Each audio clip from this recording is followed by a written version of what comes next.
बोलो श्री कृष्ण भगवान की जय। 7वां अध्याय। कार्तिक मास के अवसर पर सुनिए 7वां अध्याय। अबोल भगवान भोलेनाथ एवं श्री कृष्ण की कृपा प्राप्त करिए। कृष्णाय वासुदेवाय हरे परमात्मने प्रणत क्लेश नाशाय गोविंदाय नमोस्तुते। प्रणत क्लेश नाशाय गोविंदाय नमोस्तुते। 7वां अध्याय ज्ञान योग।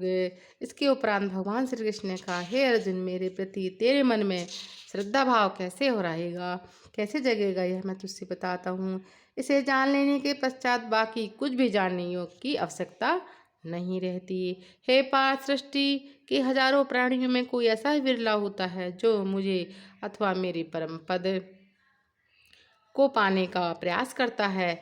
ऐसे प्रयासकर्ता को मैं ही कोई विरला होता है जो मुझे तत्व जान पाता है और मुझ में मन से श्रद्धा का भाव रखता है। हे धनुर्धर अर्जुन, पृथ्वी जल आकाश वायु तेज मन बुद्धि अहंकार रूपी 8 तत्व ही मेरी प्रकृति हैं। इन सब की उत्पत्ति मेरी ही माया से होती है। यह सभी 8 तत्व शरीर के भीतर भी हैं और बाहर भी। शरीर के अंदर इनकी क्या स्थिति है, अब यही जान लें। धरती का अंश मांस है, जल का अंश लहू है और तेज अग्नि है जो उदर में अग्नि अन्न को पचाती है। आकाश का अंश फूलापन है तथा मन बुद्धि अहंकार यह 8 मेरी माया है। हे कुंती नंदन, 9वां तत्व स्वयं प्राणी है। सारा संसार इन्हीं तत्वों का है। 84 लाख योनियां भी इन्हीं की बनाई हुई है। अब यह सुन कि मैं कैसा हूँ और कौन हूँ। सृष्टि मेरी ही माया से उत्पन्न है, मेरे ही द्वारा सब उत्पन्न हुए हैं। मैं ही पालनहार हूँ और मैं ही संहार करता हूँ। मैं सबसे अलग हूँ, लेकिन मुझसे अलग कुछ भी नहीं है। हर प्राणी मुझ में इस प्रकार जुड़ा हुआ है जिस प्रकार मोती माला में पिरोए होते हैं। अर्थात सृष्टिगत जितने भी प्राणी हैं उनमें मेरा ही अंश विद्यमान है। हे अर्जुन, जल में रस तत्व में हूँ, चंद्रमा व सूर्य में प्रकाश तत्व में हूँ, वेदों में मेरी महिमा रूपी अमृत है। आकाश में शब्द में हूँ, पुरुषों में पुरुष तत्व में हूँ, पृथ्वी पर पवित्र गण तत्व में हूँ, अग्नि का तेज तत्व में हूँ, सब प्राणियों का जीवन भी मैं हूँ। अर्थात जीवित प्राणी का आधार तत्व श्वास मैं हूँ तथा तपस्वी में तब भी मैं हूँ। सारा संसार में जितने भी तत्व हैं वह अन्य तत्व भी आश्रित होते हैं, उन सबका तत्व सार स्वरूप मैं हूँ। हे धनंजय, सृष्टिगत जितने भी प्राणी हैं उनके रोम रोम में तू मुझे ही समझ। तेजस्वियों का तेज, बलवानों का बल, बुद्धिमानों की बुद्धि मुझसे ही है। प्राणियों द्वारा शस्त्र अनुकूल किया जाने वाला शुभ कार्य मैं ही हूँ। सत्य रज तम त्रिगुण जिन भाव से उत्पत्ति होती है उनका उत्पादक भी मैं हूँ। हे कौन्तेय, इन सभी में मैं कर्ता रूप होते हुए इनके पृथक में हूँ। हे श्रेष्ठ पार्थ, संसारी विषयों के फलस्वरूप प्राणियों में मोह की उत्पत्ति होती है। सृष्टि का हर प्राणी मोह से पीड़ित है। माया के मोह जाल में फंसा प्राणी मुझ नाश रहित को नहीं पहचान पाता, क्योंकि माया का मोह काफी विलक्षण है। इसी से तो वह प्राणी विमुख हो सकता है जो नित्य निरंतर मेरा ही स्मरण करता है। हे अर्जुन, 4 प्रकार के प्राणी ही पुण्यात्मा होते हैं। जो रोगी होते हैं वह अपने रोग के निवारण के लिए मेरे स्मरण करते हैं। जो कुछ प्राणी ऐसे थे जो ज्ञान पाने के लिए मेरा स्मरण करते हैं। कुछ प्राणी धन की कामना के लिए मेरा स्मरण करते हैं। कुछ प्राणी पुत्र प्राप्ति के लिए मेरा स्मरण करते हैं। हे पार्थ, जो ज्ञान पाने के लिए मेरे स्मरण भजन करते हैं वही श्रेष्ठ ज्ञानी होते हैं। हे पांडुपुत्र अर्जुन, मैं ज्ञानी को अति प्रिय हूँ और ज्ञानी मुझे प्रिय है। परंतु जो लोग आरोग्य धन अथवा पुत्र की कामना लेकर मेरा स्मरण करते हैं उन्हें भी तू बुरा या ज्ञानी ना समझना। ऐसे प्राणी भी उदार हृदय वाले हो और श्रेष्ठ होते हैं जो लोग मेरा स्मरण करते हैं। लेकिन ज्ञानी तो मेरी आत्मा है। ज्ञानी तो दृढ़ निश्चय के साथ मेरे चरणों से बंधे हुए हैं। उन्होंने मुझे ही अपना ठाकुर और ईश्वर माना है। हे अर्जुन, कई जन्म की साधना के बाद उनकी बुद्धि निर्मल होती है, तभी तो वे मुझे पहचानने योग बुद्धि एवं ज्ञान प्राप्त करते हैं। वह ज्ञान कैसा है, आपसे सुन। जो ज्ञानी मुझे वासुदेव समझते हैं वह महंत कहलाते हैं, परंतु ऐसे ज्ञानी संसार में दुर्लभ हैं। जो मुझे त्याग कर देवताओं की उपासना करते हैं, उनका ज्ञान केवल कामना तक सीमित है। वे कामना की पूर्ति के लिए देवताओं की उपासना करते हैं। जिस देवता की वे उपासना करते हैं, उस देवता के प्रति उनकी श्रद्धा को मैं दृढ़ करता हूँ। मैं समाकर प्राणी की कामना पूरी करता हूँ। देवता द्वारा किए गए अवर नित्य अविनाशी नहीं है। जो प्राणी जिस देवता के पूजन करते हैं, वे उसी देवता के लोक को प्राप्त होते हैं, लेकिन मेरे भक्त परमानंद अविनाशी पद को प्राप्त होते हैं। हे अर्जुन, मैं एकांतवासी अविनाशी मैं हूँ। मैं किसी से प्रकट नहीं हुआ हूँ। मैं अजन्मा हूँ, किंतु बुद्धिमान प्राणी मुझे भी जन्मा अर्थात किसी से प्रकट हुआ समझते हैं। भगवान श्री कृष्ण अर्जुन से बोले, हे अर्जुन, अज्ञानी ही मुझे नाशवान और किसी के द्वारा जन्मा हुआ समझते हैं, किंतु क्योंकि बुद्धि माया के पर्दे के पीछे छपी हुई रहती है। हे कुंती पुत्र, मैं अतीत वर्तमान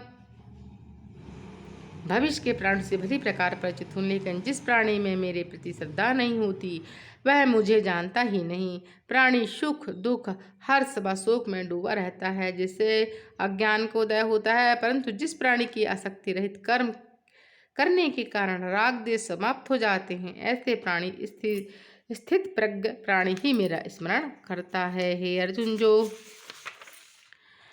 जो प्राणी वृद्धावस्था एवं अपने अंत समय में मुक्ति की कामना से मुझे स्मरण करते हैं अथवा मेरी शरण में आते हैं, वही मुझे पहचानते हैं। जो प्राणी मुझे अध्यात्म एवं कर्मकर्ता के रूप में जानते, वही प्राणी इस भाव से जानते हैं कि आदि देव आदि यज्ञ आदि भगवान वासुदेव ही हैं। जिस प्रकार मेघ धूम जल तथा हिम आदि सभी जल की प्रारूप है, ऐसे सांचित एवं ज्ञानवान प्राणी ही मृत्यु के समय मेरा स्मरण करते हुए मेरे धाम को प्राप्त होते हैं। बोलो श्री कृष्ण भगवान की जय। कृष्णाय वासुदेवाय हरे परमात्मने प्रणत क्लेशनाशाय गोविंदाय नमस्ते। अतः 7वें अध्याय का महात्म्य विष्णु भगवान ने निकाह है। लक्ष्मी, अब मैं 7वें अध्याय का महात्म्य तुमसे सुनाता हूँ। एक नगर में शंकुकर्ण नाम का एक वैश्य रहता था। वह धर्म कर्म में विश्वास नहीं रखता था। उसका विश्वास केवल धन संचय में ही था। पार के लिए शंकुकर्ण को कई बार अपने नगर में बाहर जाना पड़ता था। नगर से बाहर जाना पड़ता था। एक दिन वह दूसरे नगर में पार करके आ रहा था, तभी राह में एक सर्प ने उसे डस लिया। कुछ समय पश्चात उसकी मृत्यु हो गई। काल मृत्यु होने पर धन के मोह के कारण उसका अगला जन्म सर्प योनि मिला। उसी स्थान पर बिल बनाकर रहने लगा जहाँ उसका पूर्व जन्म में एक अतिरिक्त धन गाड़ा रखा था।